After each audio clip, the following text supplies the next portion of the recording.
Tonight, we unravel a troubling reality shaping India's east, a region that seems spiraling into chaos and instability. In Myanmar, the once mighty military now controls just 22% of the country as rebel factions tighten their grip on the rest, particularly Myanmar's land borders with India, Bangladesh and China. Across the border in Bangladesh, 4 months after Sheikh Hasina's government was toppled, the streets of Dhaka are ruled by fanaticism and unrest. Known terrorists walk free, raising fears that Bangladesh may once again become a launchpad for terror attacks into India. And closer home, Manipur is on the boil, gripped by ethnic strife and foreign interference. Arms flow freely across the border from Burma, fueling violence, while reports emerge of an American evangelical pastor distributing Kevlar vests and military supplies to tribal groups. As instability threatens to engulf India's northeast, the stakes couldn't be higher. So tonight, we delve into some critical questions. Why and how did Myanmar descend into such chaos? And what does the military's collapse mean for the region? Will Bangladesh's rising extremism transform it into a terror hub once again? How deep is the foreign interference in Manipur and what are its implications for India's security? And most importantly, how can India navigate and respond to the growing instability along its northeastern frontier? Joining me today on this show are Colonel R.S.N. Singh, a former RNAW officer, Subir Bhaumik, senior journalist and author, and in the studio, I have with me my colleague Deepak Badana. Gentlemen, welcome to the News9 Plus show. I want to start by asking you this, Colonel Singh. You're a northeastern expert. You've spent several years in our agencies on the Myanmar desk. Explain to us this near collapse of Myanmar on our borders. It's a country that we've had very good relations with. Do you believe that Myanmar could turn into another Syria, a country that's literally being torn apart by rival countries which have their own geopolitical agendas? And what are the implications for India? Sandeep, I would not go as far as to say that, there is an imminent collapse, because I have seen this, collapse type of situation many times in the past. And as far as frontiers are concerned, there were always very tenuous control of the, the junta. Collapse, I would say, the Irrawaddy plains are still dominated by, the junta. And as long as the Irrawaddy plains are dominated, the situation may be a little more serious than what we have seen in the past. Especially, with this Arakan offensive, they have captured that part of, they are in control of that part of Myanmar. So I would say that there is an imminent collapse, and because, the Chinese have made some very, very significant moves by telling the MNDA, that is Myanmar National Democratic Alliance, and, the USWA to, reach out to junta and settle their differences. Right. So the Chinese, I have said earlier, also have huge stakes in terms of access to Indian Ocean, in terms of oil and gas, in terms of rare earth. So I'll still not say that, there is a near collapse situation. It's not a near collapse, but the military that controls Myanmar, the junta, its grip on Myanmar seems to be eroding steadily, and 22% is a very low figure, Colonel Singh. And Deepak, there's a story by the BBC recently which claims that the junta is controlling just less than a fourth of Myanmar. I mean, how serious is this loss of territory going to be? Can the military actually regain any of these areas that it once controlled? So traditionally, if you looked at how the rebels compared with the Burmese military, the rebels never had supplies. Right. They still do not possess any form of aerial, weapons. So now they've taken drones, which are ostensibly coming from China. Right. And there is a stream of supplies that is steadily trickling across the border with Yunnan province of China, where the rebels are getting access to the latest weapons from Right. Norinco. Right. The drones, in fact, are countering whatever superiority the Tatmadaw had. Today, the thing is that particularly in the periphery of Myanmar, the Tatmadaw has pretty much lost its control. It's only the Bamar part of the country where they still control, and where, as Colonel Singh pointed out, the whole may be tenuous, but they are there. They are there, and as you mentioned, the Irrawaddy Plain is where the heartland is of Myanmar, and that's where the military controls the country. And That's the most fertile part of the country, the most populous part of the country. And you know, it's interesting, Deepak, that the military moved up from Yangon right to Naypyidaw many years back, fearing a seaborne invasion of Myanmar. So that's how the military operates. It plans several years into the future. But Subir Bhaumik joins us as well. He's an avid northeastern watcher. In fact, he's reported for the last several decades from the northeast. Subir, explain to us these rapid-fire instances in the last couple of days where the Myanmar military junta, which once held control over large parts of the country, is now been reduced to a very small part of the country, less than a fourth of the country, the most fertile part, of course, but it doesn't have control of the international borders. How does this impact on India's security? I'm asking this because in the last few days, there have been very large, significant arms recoveries made on the border, Manipur, of Myanmarese military equipment that have been recovered there. There are assault rifles, there are pistols, grenades, and even communication terminals that have been recovered by the security forces. Well, I spent several years in Myanmar also working for Mizima after my BBC career, which covered Northeast and West Bengal and all that. And I speak the language, which is important. Let me tell you something. RSN Singh was right that China has intervened and forced some of the rebel groups to the table. The TNLA and the MNDDA joined talks, but they have outrightly refused to hand over Lasio, where the Northeastern Command of the Myanmar Army was based. The Tamadaw's Northeastern Command was based there. They have clearly told the Chinese, we are not giving back control as the Chinese wanted. So there is a limit to Chinese mediation as well, even on its immediate borders. Yes. The Russians have not listened to the Chinese. They have continued their military offensive. They are not on top. And they have taken over the rare hub of Pangwa, Chupi, these areas.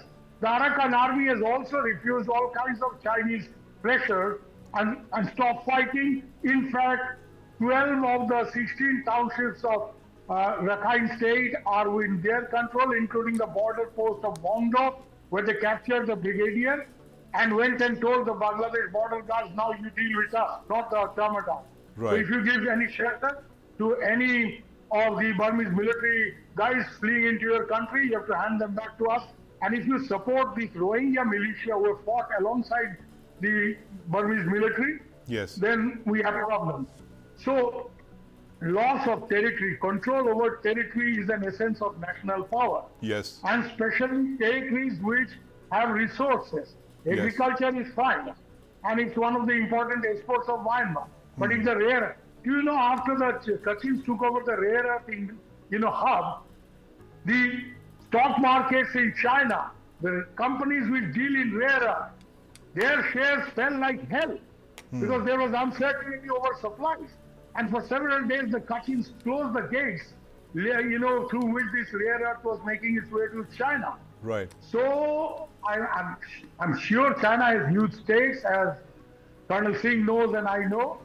But point is, there is a limit because for the first time, you see, in the past there have been uprisings, 1988 and all, 2007 Saffron uprising. I was there at that time. But the point is, every time within a few months, the military controlled the situation by using both divide and rule as well as brute force. This time, since the 1027 offensive started, things have fallen apart. And Myanmar army today, its morale is at its lowest ebb. Yes. Due to high level of desertion, its numbers have come down to below 200,000, below 2 lakhs, which is a sharp drop in actual troop strength. And there Yes. is no way at the moment, at least, despite air power, that the Burmese military can recover some of these lost territories. They are trying to get the Chinese to put pressure on the rebel groups so that Right. they get back Lasio. Failed so far. Right. Arakanis and Kachins are not even listening to the Chinese. Forget about it. Yes, The yes. Chins are also fighting. And Subir, yes, in the- very important points. Subir, I'm just going to ask Colonel RSN Singh this. What Subir just mentioned, Colonel Singh, is literally what happened to the Syrian Arab army just a few weeks ago when, the army literally, it didn't collapse, it just vaporized, it just vanished. And the rebel groups just walked all over Syria. And today you have Syria, which is a country that doesn't seem to exist in the form it did a few years ago. You mentioned, of course, that this is something that Myanmar has seen in the past as well, where, this prospect of rebel groups controlling various, territories in Myanmar, whereas the military holds a very significant part of it. Even as this continues, this state of flux continues, you see any threat for India's northeast, given the fact that you have an insurgency that's on our borders, and you have unrest in Manipur, and you have arms flowing in freely. What is incumbent on the government of India to do right now? We have heard statements about fencing the border, but it's only something like 50 or 60 kilometers of it has been fenced, and the targets are staggering. It's more than 2,000 kilometers of the boundary that have to be fenced. How realistic is this, and what is it that the government really needs to do right now? I think in the last few days, since UNIS was para-dropped in Bangladesh, the entire dynamics of the Indo-Myanmar, that region has changed. Yes. And it is indeed having an impact on the northeast. It started from that, when there was, when fire started in Manipur, and there are as many players. The Americans are there. Now I'll tell you, what is the in the West, they are trying to create, this Manipur as their base. The Americans, the Indian establishment has moved very swiftly and very, very cogently, I would say. They have, cancelled FCRA of many churches. They are, burning down these opium fields, etc.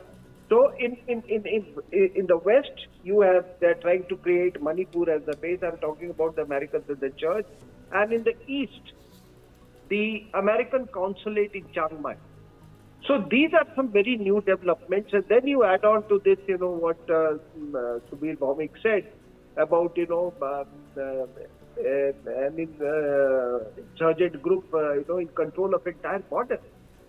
Now this, I don't know how Bangladesh is going to deal with them. There are any number of rumors, that they have asked the Pakistanis to send some of their personnel, some retired personnel, in form of mercenaries, etc. Special group personnel. So the question you asked, that yes, indeed, it's a big challenge that has, that India is facing in the northeast. And let me tell you,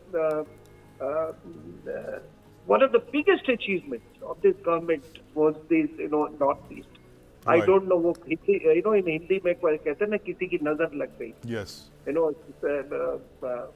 Something has happened. Otherwise, northeast was, there was a big turnaround as far as northeast is. Absolutely. We have never seen the northeast, assume front and center in Indian the political discourse, and certainly in geopolitics. And the Act East policy that you mentioned, Colonel Singh, which this government is credited with, is actually on the back foot right now. Subir Bhaumik, what is it that the government really needs to do now, given the fact that you have these fires in the northeast right now, which are raging, in whether it's Bangladesh, it's in Myanmar, and of course in Manipur? What is it that the government really needs to do to step up on its Act East policy when it comes to the northeast? Forget about Act East, so long as Myanmar is in this kind of turmoil, because you can't get your projects done, you can't get the Kaladan project operationalized, you Right. can't get the trilateral business done with this kind of fighting going on.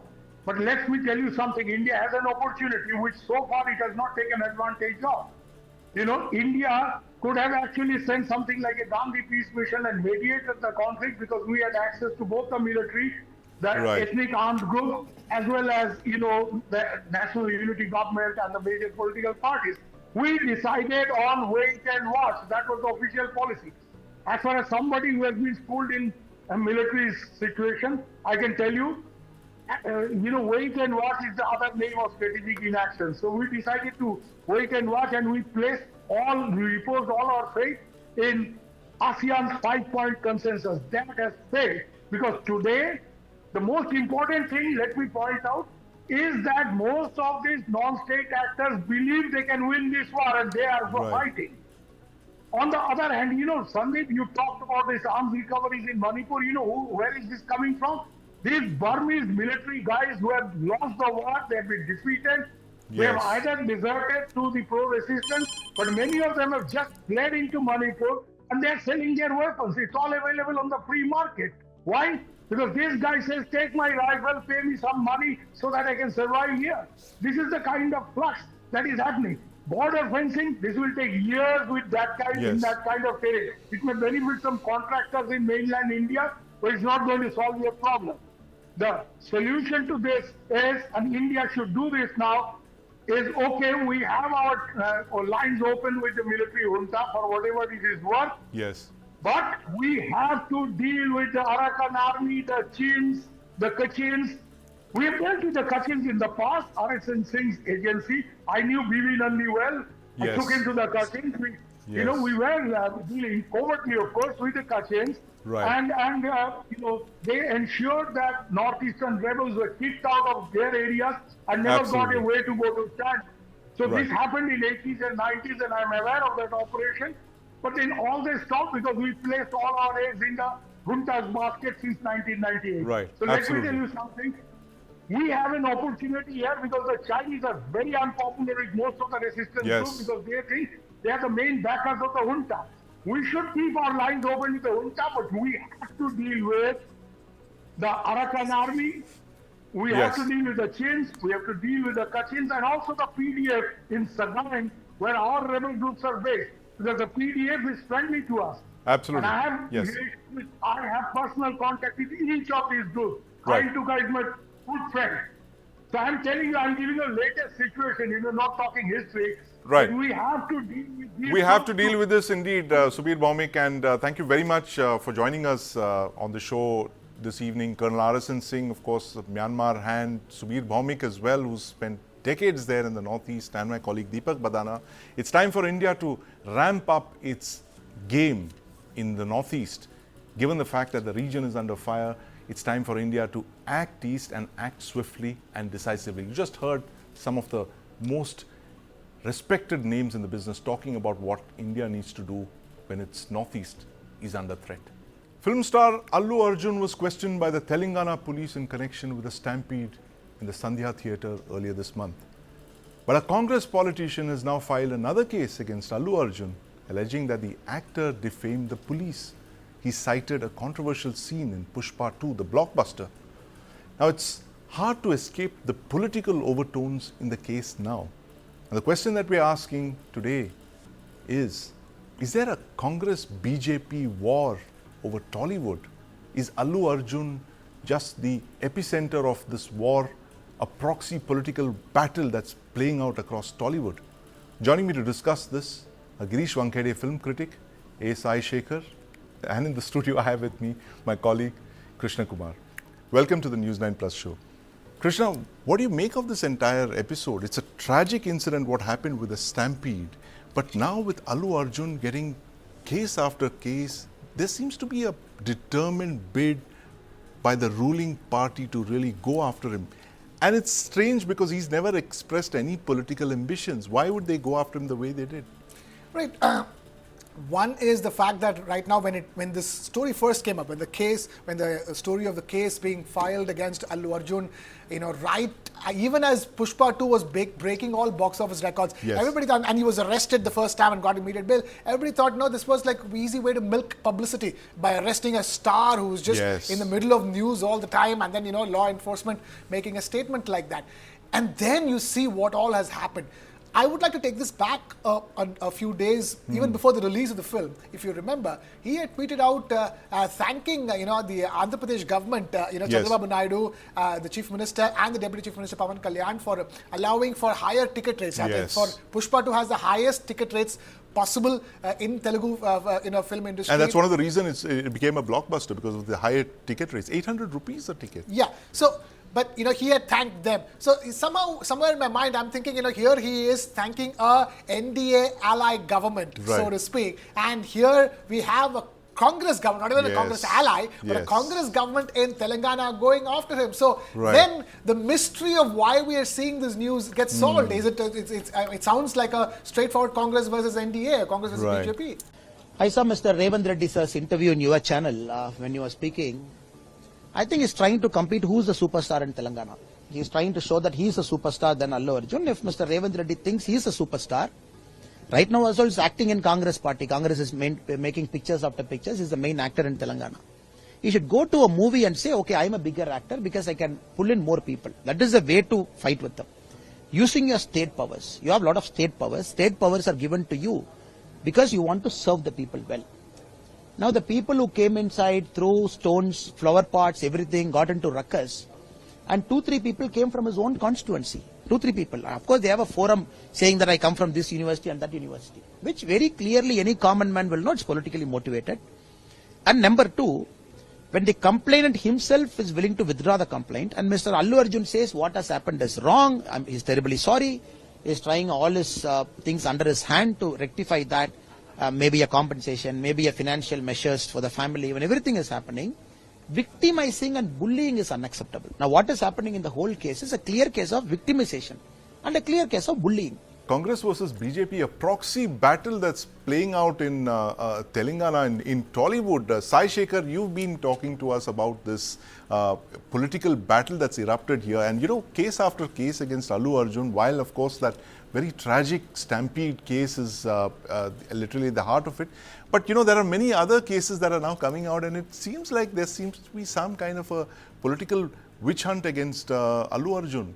I presume that it actually snowballed into this kind of a situation, and Allu Arjun got embroiled into the controversy. And I don't see it as a NDA versus India bloc controversy in that sense. There's no battle for Tollywood over here, Sai Shekhar. There's no, given the fact that we've discussed this, the fact that his uncle, Pawan Kalyan, is the Deputy Chief Minister in the neighboring state. Doesn't matter. He's not the straight uncle. His uncle is Mr. Chiranjeevi. Yes. Chiranjeevi's wife is Allu Arjun's paternal aunt, Right. Allu Arjun's father's sister. But Pawan Kalyan is a step down in that relationship. Allu Arjun becoming a national star has drawn the attention of the national media into the whole episode, and then it became big. And most of the people who are up the Vindhya and Satpuras don't understand the connotations and equations and politics of southern India. Right. So they have blown it out of proportions. I don't blame national media in that sense, but then Right. with a scanty understanding, they went gaga about it, and then Yes. suddenly it became an ego issue between the Congress party and Allu Arjun's fans, basically. And Right. Chandrababu Naidu and Pawan Kalyan per se are directly not involving Right, themselves in this. And Bandi Sanjay Kumar is the only BJP leader who Yes. made a statement. And Today Harish Rao made a statement saying that the Congress government is targeting Allu Arjun, but he did not find fault with the government for Right. registering a case and going after him. But his demand was something else, like, there are several other cases which were not being looked into and where cases were not being booked at all. But this is becoming blown out of the proportion. That is what Harish Rao said. But he assertively made a point that the Congress government is resorting to witch hunting of Allu Arjun. Right, absolutely. That's what the Minister of State for Home said yesterday, Mr. Bandi Sanjay. But, Girish Wankade is also on the show with us. He's a film critic based in Mumbai. Girish, tell our viewers how big a star Allu Arjun is today. Is he truly the biggest pan-India star after Pushpa 2? Yes, he is indeed the biggest star right now, because... Bigger than Shah Rukh Khan even? Yeah, because his film has done 1,000 crore in 7 days. Before that, Bahubali was the only film which did 1,000 crore, that too in 11 days. So it has done the fastest 1,000 crore. It has done the fastest 1,500 crore worldwide. In Hindi, it is already crossing 700 crores. Yes. So it is one of the biggest films. Pan India, he is the biggest star because of television penetration already. Yes. The visibility of these South Indian actors was big in northern market because of dub television content. And now with Pushpa, it has resonated with the movie-loving audience of North, because it has blitzkrieg marketing from Patna, which is hinterland of northern state, and then it went ahead with a great pan-India marketing and positioning of Allu Arjun as a pan-India star. Yes. So that pan-India status has been so enormous now that with 1,500 already pan-India worldwide box office, it is going to cross 1,700. It is not steaming out. Even in its third week, after second weekend also, it was highest grossing of any film in second weekend. So we can see that Allu has been tremendous with his performance, and indeed, he is one of the biggest stars. He's one of the biggest stars, and he shows no signs of slowing down. This movie, Pushpa 2, this absolute monster of a movie. But Krishna, we've been talking about this in the past as well, that it's not how far, Pushpa would go. It's not how much it would actually gross, but how quickly it would get to possibly a 2,000 crore mark. But, with this controversy chasing Allu Arjun, do you see him as stepping up his game and possibly doing more movies, or you see him being embroiled by all these kind of controversies, or he's just going to, brush this aside like he does with his beard? One thing for sure, all of this controversy surrounding the Stampede is not affecting the collections of the film. Right. The collections of Pushpa are going from strength to strength. They are, it's a juggernaut. The money is flowing in unabated. Right. In terms of the success of the film, doesn't seem to be affected by what's happening, with the Stampede case. Is Mr. Allu Arjun affected by it? Clearly, he called a press conference in which he was talking about the fact that he's been working for 21, 22 years. Yes. And, this is character assassination. Right. They're trying to take it all away from him in one night because of one incident for which he's not directly responsible. So has this affected Allu Arjun a lot? Yes. But then we are, to have this conversation in the middle of a police, questioning of Allu Arjun.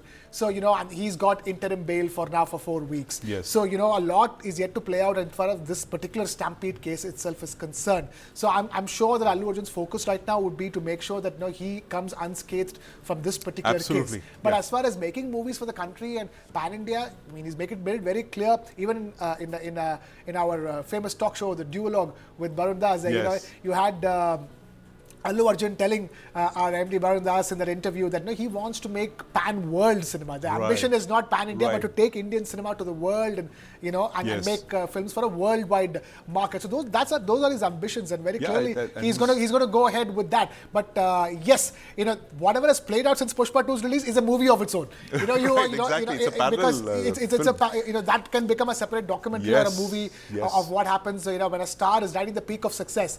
At the same time, he's being brought down to the lows of controversy. And that's what and as you mentioned, Krishna, the fact that Pushpa 2's box office collection possibly could only be eclipsed by Pushpa 3, which is a movie that's in the pipeline in a couple of years from now. But Sai Shekhar, this point that Krishna made, that While Pushpa 2 continues to steamroll the box office and head towards 2,000 crore, I mean, there's no Indian film that's done 2,000 crores in business. Can brand Allu Arjun emerge from this controversy, or will he be caught up in this, these police cases and all that we're seeing currently? It actually did. Maitri Movies was saved of its marketing expenditure post the release soon after Allu Arjun was arrested and this stampede happened, and Yes. the controversy after controversy being raked up, and suddenly political parties entering into the picture, BRS making one statement, two statements, and BJP saying something, Chief Minister making a statement on the floor of the House. This is all, post-release expenditure of marketing has been completely cut off. No need, Yes. actually.